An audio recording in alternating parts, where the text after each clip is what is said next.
Hi, this is Jonathan Levy, and I'm the Senior Vice President of Business Development at EVgo, the nation's largest public fast charging network. Today, as part of this EDTA event, I'd love to talk to you about public charging and COVID-19, what's going on, and what's next. For quick background on EVgo, EVgo has been around for about a decade and is the nation's largest public fast charging network. We have more than 800 fast charging locations across 34 states. We're the first charging network to go 100% renewable last year. And at this point, 115 million Americans are within a 15-minute drive of an EVgo fast charger. One of the acronyms we like to use around the office is WeGo, what is going on? And so in the spirit of Marvin Gaye, what's happening with the COVID-19 pandemic and its impact on the EV market? I'll let the automakers speak to the impact on the supply chain and production. But what we do know is that obviously shelter in place has meant less driving, which has meant less charging, which in particular has an impact on the owner and operator model for EV fast charging. However, there are some interesting numbers that I'd like to go into to see the changes that have happened and what it means going forward. It's also important to note that the environmental positives from less driving have had a material impact on consumer interest in going EV in the future. And we've seen that despite all auto sales being down, EV sales have been less worse off in Europe and in the US than ICE sales. Now, when the COVID-19 pandemic and shelter in place first started to get serious, we all knew that that meant people would be driving less, but that there would be some people that had to drive more.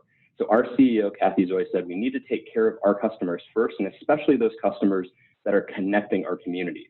So we launched the COVID-19 discount plan for those nurses and other healthcare workers, delivery drivers, other essential services workers, or those impacted by COVID-19, and saw immediate uptake of those who were driving more, even as the rest of us were driving a lot less.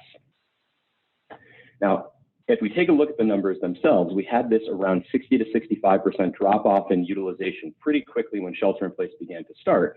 And I think a bunch of us feared that that was going to persist for a much longer time than it has.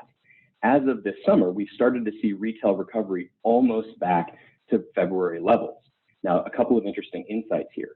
California is recovering less quickly than the rest of the United States. And we are seeing certain drivers, the average number of kilowatt hours for individual drivers is lower. So that tells us that the market as a whole is growing, but the individual drivers are driving and therefore charging less. So we don't have the great growth and recovery that we were all expecting before COVID, but it isn't quite as bad as I think we all had feared.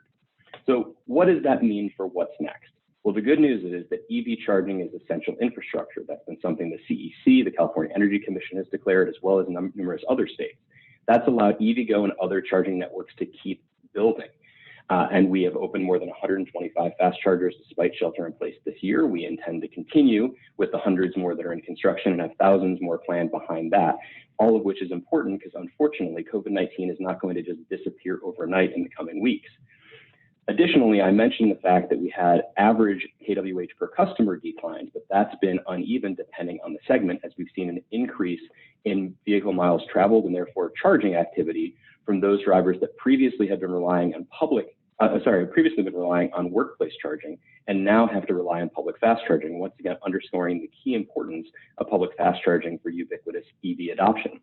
So all of this is a long way of saying that there's great things coming. There are strong tailwinds in this industry from the California ICE ban, federal policy, EV consumer interest, and the charging infrastructure continues to be critically important and go hand in hand with that adoption from customers as well as fleets.